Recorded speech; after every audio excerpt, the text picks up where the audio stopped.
Hey YouTubers, it's your old buddy Platt, and today I'm going to show you how to make a simple sangria. So let's go.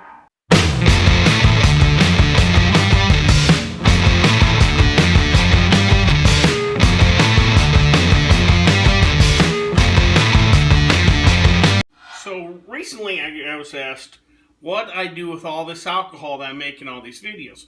Well, I've got a crew, and you've probably heard me reference them once or twice, that I watch football games with on the weekends. I'm fortunate enough to have weekends off in this business. And so whatever I make, I'll take over there, kind of get feedback from them, what have you. Well, some of the crew are not big craft beer drinkers or like certain things, don't like other things. So I thought this week I'd make something that's kind of approachable to everybody, and that is sangria. Now the term sangria is Spanish and Portuguese in origin, and it stands for bleeding.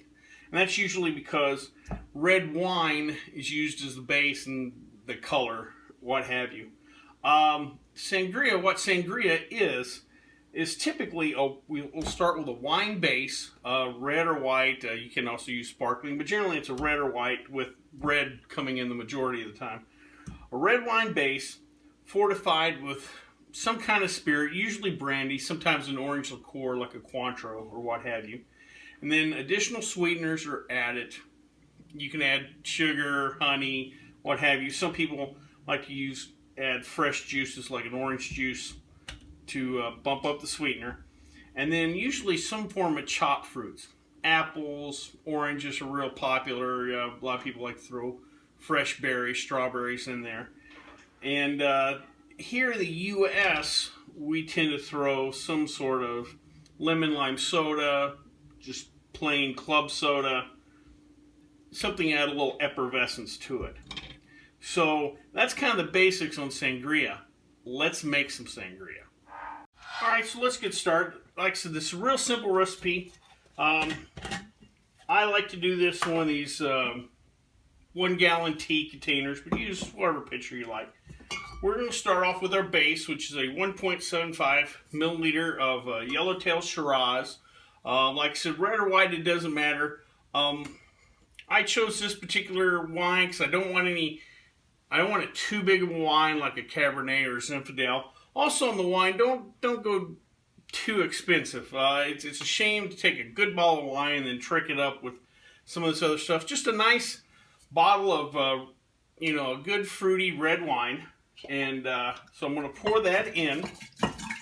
A lot of people also like to use Pinot Noirs. Malbecs would not be bad for this. Whatever tickles your fancy on the wine. Probably on the white side, I would go with like a Sauvignon Blanc or a Chardonnay. So we put that in. For my fortifying spirit, which kind of roundabout way, I think this is almost like a port, you're fortifying it. If you remember the raspberry vodka infusion we did, I thought that would just be a neat way to add, a lot of your red wines have a lot of berry type flavor to it, so we're going to add a little bit of the berry vodka infusion. But like I said, traditionally it's a cognac or an orange liqueur that gets added to these. So 1 cup of that. Then I'm going to take a 12-ounce little bottle of orange juice I picked up at the store. And we're just going to dump that whole thing in there. And part of the reason I picked up these little bottles is just to keep it simple. This stuff you can grab on the way home from the grocery store. A little 20-ounce bottle of lemon lime soda, like I said, regular club soda, or if you wanted to try any kind of the flavored sodas, feel free. And we're just going to dump that whole thing in there.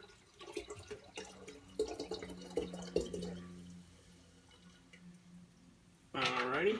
And last but not least is the fruit. Now, again, I strive to make this easy, and I found these little pre-chopped fruit cups. I've got a mandarin orange here, and I've drained it off, and we're just going to dump the fruit in there.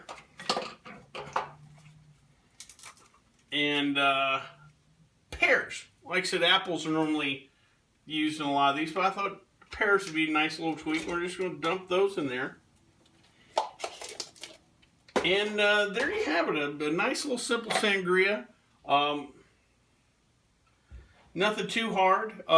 If you're ready to serve, you could probably throw a little ice in there. I've actually going to let this set for a couple hours before game time or whatever, but throw a little ice in there or serve over ice. If you want to have a little fun, create a little garnish. But that's it, a simple sangria. I am going to stir this up and fix me one real quick, so we'll come back to wrap up.